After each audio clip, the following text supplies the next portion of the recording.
Nafikiri hii vuvuzela ningepatia karaoke against Al Ahly Gor Mahia ingeshinda. So unaona colors plan za Gor Mahia hawa. Unajua niliona tayari first 15 minutes 2-0. Wewe ulijemsha bwana. Nikasema bet slip ishaungua.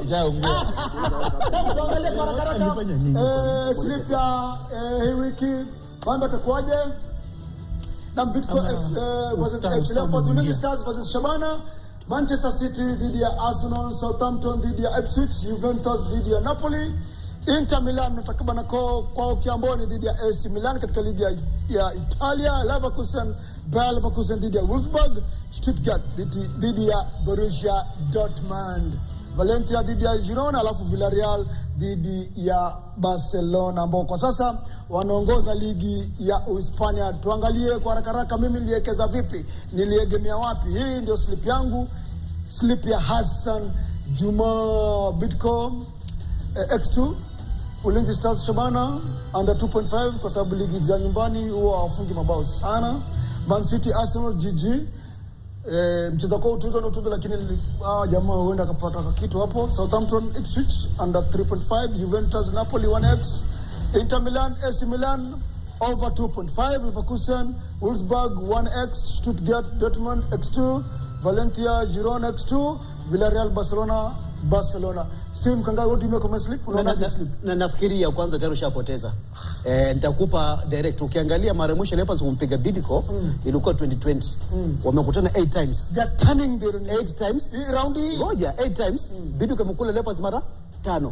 Alafu 3 Leopards imeshinda 1, draw 2. Leopards wanaenda kwa corporate club. Leopards ambaye hizi piga sahi timu ya Post Rangers. Hiyo kama ni mwekezaji unataka kutoka na pesa. Ipe Bidco. Umesema ile kitu ya Sirma ndio kupiga na Bidco hata ikuje ukota hapa tu Okenye, yokota Zubeda Kome inapiga Leopards. Yaani Leopards itapigwa na Bidco. Hiyo ishakutoka. Ulinzi Shabana under 2.5 na hiyo kwa umegonga ndipo. Arsenal nini GG inawezekana lakini kubwa City itapata ushindi. Southampton Ipswich Town naipa nafasi Southampton, alafu kuna Juventus Napoli pia hapa naona kuna GG, lakini Napoli ina nafasi kubwa sana kumpiga, alafu Inter AC Milan obvious Inter, Leverkusen Wolfsburg 1x iko sawa, Stuttgart Dortmund hapo GG inawezekana, Valencia Girona 2xp iko chonjo, Bafa Villarreal kuipa Barcelona wafanya vizuri iko sawa. Okay, tell me, what do you make of my slip? Does it make sense? Can I buy something big? About one pocket of milk? No. Based to know your placed your bets, I think you can start smiling all the way to the bank. Yeah, I think it's somehow promising. Yeah, and I'll differ with what Mkangai said about FC and Bidco, because based on what FC is coming from, they lost their last match against Rangers, so they are a wounded Leopard, and they need to bounce back in style. And I'm pretty sure they'll do miracles and they'll get a win there. So, and the other matches, they are looking at the Milan Derby. That's a crucial game, and goals will be less. Same to Napoli and Juve, and then Mancity and Arsenal. Those are key games that they determine the winners of these slips. Okay, kuja hapa bana. Simama utupate. Wacha na slip yangu. Hata sizungumzie yako. Sasa angalia mtu ambaye amewekeza bila feelings, bila emotions. Emotions gani? Ona. Emotions gani? Bila emotions. Okay.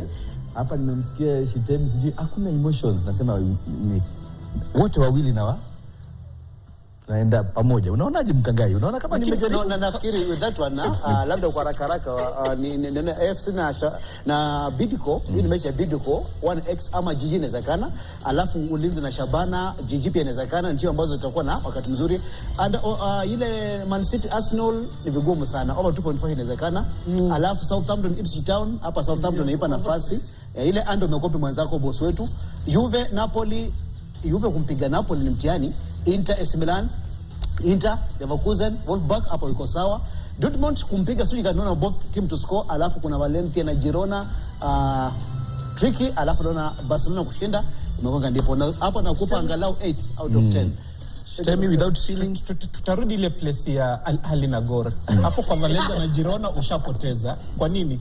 Juu ile Girona wako juu sana, Valencia kule chini, so itakuwa kazi ngumu kwa Valencia kupiga Girona. And then pale pa Ulinzi Shabana, kidogo Ulinzi wamekuwa wakingangana sana. Shabana chini ya mkufunzi Pams, unajua watakuwa na maajabu pale na watashinda mechi. Kwa hivyo Hao ndo mapendekezo yangu kwa slip. Unamenipa 8 eh? 8 of 10. Wewe? 10. Utabaki 7. 7. Ai 4. 4 we know we get. Tunajua watu wa 4 ni wagani.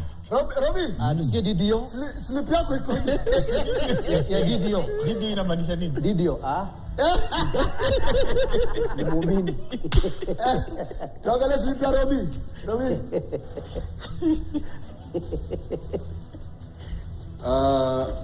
First of all, if you want, rather, the predictions that we are giving here are not, the sole, or rather, they're not cast on iron that this will be the outcome. We are just giving you our predictions. So please, if you are using our predictions to bet, please do it responsibly. What we are giving you here is not the outright answer. Now, aside from that, Kariuki, who will believe you wakati ulisema goli itapiga alahadi? Let's start there. Yes, Cedric, let's quickly run through my predictions for the weekend.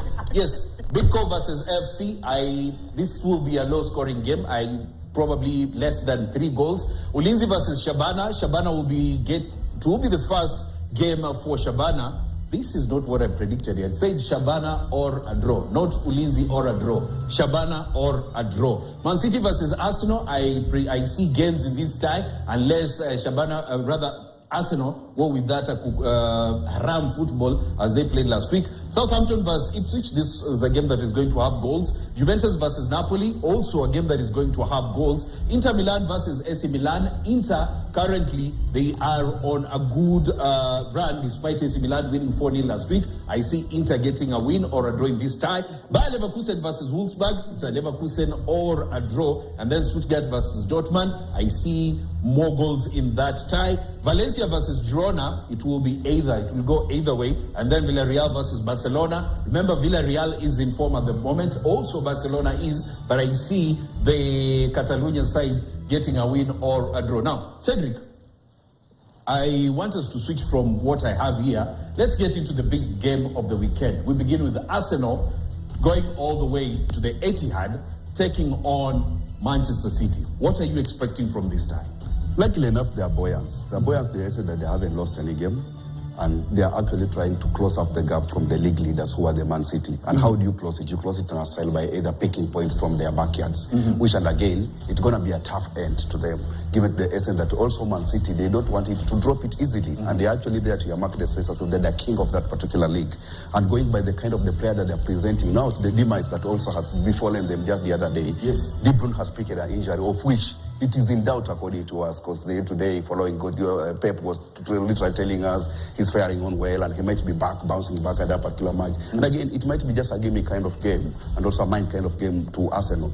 So it's all about Arteta to go and prove to his master that, you train me how actually to swim in this particular lake, and I can go end without you actually catching me or just seeing blind over my particular wings. And that will also present how his team will fare. But going back to how Arsenal played against Atlanta, I literally don't think or given them any kind of chance against Man City. Because this is a team that actually fielded all of their A players in that particular match. Atlanta, going by how it has been playing from the Serie A, which, and again, the EPL lovers will tout that league as the Farmers League, was not here to tout Arsenal. But that was not the case. They really struggled to break the barriers. Arsenal has an advantage in this tie. Remember, now, this is only in the English Premier League. No other fixtures, only in the English Premier League. They've played 54 times. Arsenal has won 24. Man City has won 19. They've drawn 11. This is only in the English Premier League. Not any other competition. This is how they are played. Now, Cedric, I want your input briefly before I go to Daniel Kariuki. I want your input. Arsenal lacking Odegaard going into this fixture. How, detrimental will that be for them? It is that we have seen actually Partey when he trying to be slotted in. He has actually been taunted, sometimes be castigated for how not clicking to the point. No, regardless that he was coming from the league where he was given all the accolade, and remember, he really shone at that particular, but coming to UEFA, he wasn't the same Partey. And who will be ready?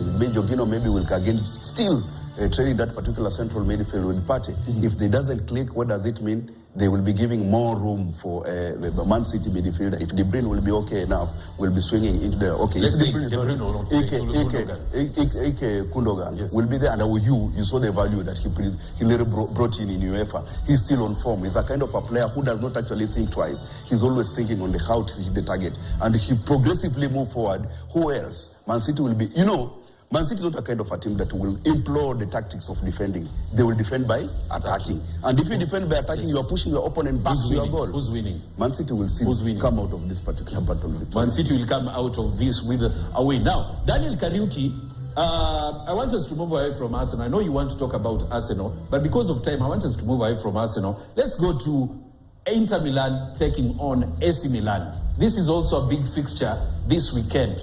Remember, in the last tie, AC Milan got a 4-0 win, while Inter Milan settled for 1-1 draw against Monza. So, it's the Milan Derby. Who is your money on? My money is on Inter Milan. Why? When if you've been keen with a few games, just like you have mentioned, you will see that they have been having some good way of play, and they have been ile tunasema kujituma. They have been doing some good stuff. You saw their game in the Champions League as they played Man City. Man City, for the first time, they had some bit of headache to score until maybe the last 20 minutes when they got some few chances. You look at the team, the substitutes that came in. You're talking about Mkhitaryan. You're talking about someone like Damien did some good stuff. I think Inter Milan will win this game. Hassan, over to you. Mimi napigia watu Inter Milan, maana ukiangalia hata jedwali wanafanya vizuri japo hapo pale juu hapo Pledea Torino inaongoza, lakini ukiangalia wapo katika mabano ya timu tano bora katika ligi ya Italia. Kwa hivyo AC Milan kidogo mambo hajakuwa mazuri sana, wapo chini. Angalia nafasi ya 10 baada ya mechi 4, mambo hajakuwa mazuri sana kwao. Kwa hivyo mchezo kwao utuzwa na hata ukiangalia ndio ni San Siro. Ukiangalia mechi kama za Champions League katikati ya wiki, angalia Inter iliyomshika Man City. Ile defense yao kuanzia wanavyoattack na wanacheza mpira kina Thuram inakueleza kwamba wanajielewa wanafanya nini, they can defend kwa attack.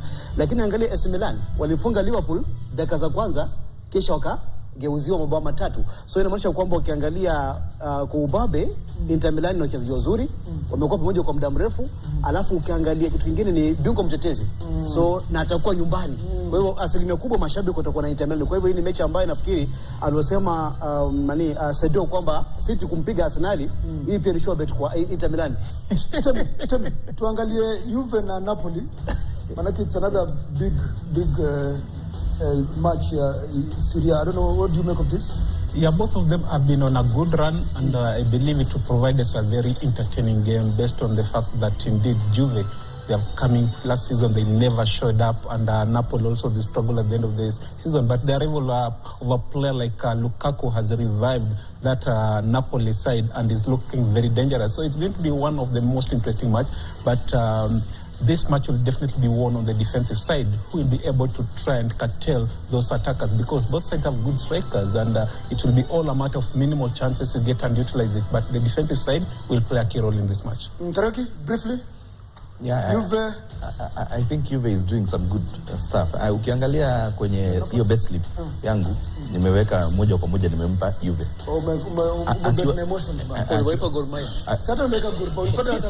Ngoja, unajua mpira udunda. Haoni mshambulizi yako hapo. Ndio mshambulizi. Nafikiria Juve watajituma. Nafikiria watajituma kwamba wako nyumbani na wamekuwa wakifanya vibaya. Nafikiria watakuwa wakifanya kitu ambacho, lakini nafikiri Juma, kitu ambacho kitaangaliwa kwa mechi ya Juve na Napoli ni kwamba Juve wana rebuild, wanajenga timu, wanaanza kutoa watu wa kitambo wakijenga timu, lakini Napoli nani anajielewa. Conte Antonio ana uzoefu, ameshinda ligi, anajua anafanya nini. Ukiangalia anapocheza hata akiwa nyuma anakuja kushinda. So nafikiri kwamba ile experience yake tu ya coach inampa nafasi kubwa sana kumpiga Juventus. Naam. Robi, sisi wewe unaonaje game Robi kwanza? Napoli Juve? Well, it's going to be a very, very tactical affair, having in mind that Juventus, playing really well this season, and the first time they've conceded in the league was not in the league but in all competitions this season was their match against PSV. So that is the first time they've conceded this season. So their defense is tight at the back. So when you talk about Napoli, there is something that Conte is trying to do with the team. Remember, he insisted he wants Omushambulizi, that is Lukaku, and Lukaku has shown that he can bulldoze the defenses of their opponents, and we've seen him do so. Remember in their last game where they won 3-1, we saw him do that. So I think Conte, and remember also Napoli are not playing in European football at the moment, so it gives Conte some advantage knowing that he's going to work around this team to make sure that he can win something. And Cedric, I want to bring you into this conversation because these are some of the two teams that people will be looking at. First, Juventus, they have a new coach, Thiago Motta. Napoli, the same, Antonio Conte. And we've seen already these two coaches are put in, we can see there's different styles being seen on the pitch. Thiago Motta, what he was doing at Bologna, he has brought it to Juve. Conte, the style that he had at Chelsea, despite having different players at Napoli at the moment, he's trying to work around that, and it's bearing fruit. There's something that you have mentioned about Conte, really working hard to ensure that Lukaku is his team. And me, actually, I saw it even before Conte crossed over to this particular team, because it's a team that actually carries the ball. It's a team that keeps the ball. It's a team that has got so many suppliers that, but you remember the likes of Shilensky, Labotka, Sambongiza. Those are the players that can win the ball and supply it to anyone that can score. Yes. The only link that this team has been missing is somebody who can really start putting those balls behind the net. And you bring in Lukaku, you can see what Lukaku has been doing all along and over those seasons. He's a kind of a player that if you keep on giving him chances, out of 10 chances, he can as well as give you 3 goals. And these chances will be as well as coming from each and every angle. You want them from midfield, you want them from wing, you want them from flanks and everywhere. Regardless of the kind of the pool that Conte will be assembling at that particular midfield. I've seen the likes of Sambongiza how he can collect the ball from defense, trying to travel and transfer the midfield and supply. You have the likes of Labotka when he's so Kogi actually falls back to give you the solid enough there. Now you are starting mentioning them. Yes. That's the essence that I'm telling you, that if you are to bank or maybe to put your card on this particular team, this particular battle against Juventus, I think currently as it is, after 4 matches, Napoli is the best team. Napoli is the best team. So let's quickly run through the fixtures that we have this weekend. We begin with the FKF Premier League. We have a couple of matches. We begin with the FKF Premier League before we get into the English Premier League. So, okay, let's get into the English Premier League. West Ham will be taking on Chelsea. Ali kickoff, as they say, Ogopa Ali kickoff. Aston Villa will be hosting Wolves. Fulham will be taking on Newcastle. Leicester host Everton. Liverpool face Bournemouth. Southampton take on Ipswich. Spurs will be in action against Brentford. And then Crystal Palace will be taking on Manchester United. Brighton on Sunday face Nottingham Forest. And Manchester City, the big one of the weekend, face Arsenal. Now let's move on from the English Premier League. We go to the Bundesliga, and Heidenheim will be facing Freiburg. Union Berlin take on Hoffenheim. Bochum will be in action against Holstein Kiel. Werder Bremen take on Bayern Munich. Frankfurt will be in action against Borussia Mönchengladbach. And then Leverkusen will be facing Wolfsburg. Stuttgart take on Dortmund. St. Pauli will be in action against Leipzig. From Bundesliga, let's go to La Liga. Yes, a number of fixtures over the weekend. Valladolid face Real Sociedad. Osasuna in action against Las Palmas. Valencia take on Girona. Real Madrid face Espanyol. Getafe host Leganés. Athletic Bilbao battle Celta Vigo. Villarreal in action against Barcelona. Rayo Vallecano face Atletico Madrid. Real Betis take on Mallorca. And finally, Serie A, a number of fixtures. Venezia take on Genoa. Juventus against Napoli. Lecce take on Parma. Fiorentina versus Lazio. Monza versus Bologna. Roma versus Udinese. Inter versus AC Milan. Atalanta versus Como. So, before we cross over to the other studio, I want to take a look at the weekend sleep one more time. The weekend sleep. Deno? This weekend sleep? Yes, Cedric, nataka ubashiri wako. Bidco versus FC, who's winning? Briefly. FC. No explanation. Just point out. Ulinzi Shabana.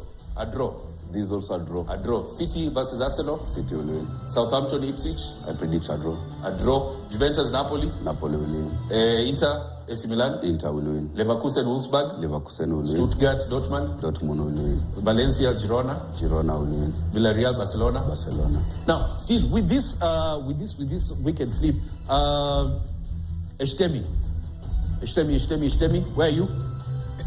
Rogers Ishtemi. Bidco FC. Nani anashinda? FC. Ulinzi Shabana. Mancity Arsenal. Draw. Oh, okay. Southampton Ipswich. Juventus Napoli. Draw. Inter Milan AC Milan. Inter. Leverkusen Wolfsburg. Stuttgart Dortmund. Valencia Girona. Villarreal Barcelona. Aya, top scorer wa Ingotse. Bidco FC. Bidco win. Ulinzi Shabana. Shabana win. Mancity Arsenal. Mancity win. Southampton Ipswich. Both team to score. Juventus Napoli. Napoli win. Inter Milan AC Milan. Inter Milan win. Leverkusen Wolfsburg. Both team to score. Stuttgart Dortmund. Both team to score. Valencia Girona. Both team to score. Villarreal Barcelona. Barcelona win. Watoto watalala njaa. Hassan, over to you.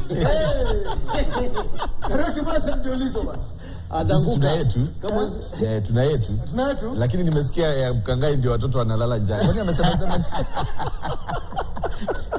na amekuwa kimkejeli sana Robi kila wakati. Your pick of the week this weekend? Definitely have 3 matches. That will be Mancity against Arsenal, and then Juventus Napoli, then the big of the biggest, the Milan Derby. Those are the key matches to watch. Kesho kwa gazeti watu watarajia nini? Hariri. Of course kuna The Standard. Kuna hiyo mechi between Arsenal and Manchester City. You have previewed that match, and also talking about the local match, that's Gor Mahia against Al Ahly. Will it be mission possible? But their coach have just told them, guys, go there, enjoy yourself, have the freedom, don't put pressure on yourself, because it's not going to be easy for them in Cairo. Kangai, Gor Mahia dhidi wako ugenini Warabuni. Hapa nyumbani walichapa matatu. Sasa wako ugenini. Alafu pia polisi akala wanabanduliwa nje, lakini wabanduliwa kiheshima. Na kocha Gor Mahia amezungumza, anasema wanataka kutumia hizo mechi kujenga kikosi cha msimu ujao, labda katika mashindano tena, kuacha kwamba amesalimu amri. Anasema kwamba Roni Onyanga hatacheza Roni. So nafikiri weekend hii mtazamaji na shabiki wa Radio Maisha itakuwa live katika Radio Maisha. Ali kickoff nitakuwa na Cedric Msumba, nitakuwa na kikosi cha Radio Maisha kwa ujumla, alafu tutakuwa na mechi saa 11, saa 12, na pia Jumapili tutakutangazia Arsenal City, alafu pia Inter Milan AC Milan. Wakenya Robinson utakaribishwa, nitabook jina uje studio, pia ni audio visual uonekane. Karoki, 10 seconds please. Bila shaka weekend hii alivyosema Mkangai tupatane kwenye Radio Maisha, na pia alivyosema Robi, bet responsibly. Au sio? Mechi babu kubwa weekend hii ni Arsenal dhidi ya Manchester City. Arsenal msimu jana farasi walikuwa wawili tu katika ligi kuu ya Uingereza, Arsenal na Manchester City. Na msimu huu ni mambo ni hayo. Farasi ligi ni ya farasi wawili, Arsenal na Manchester City. Nani atashinda? Mimi napigia upatu. Mimi ni wako Hassan Juma, na haya hadi makala ya The Football Slip. Shabash.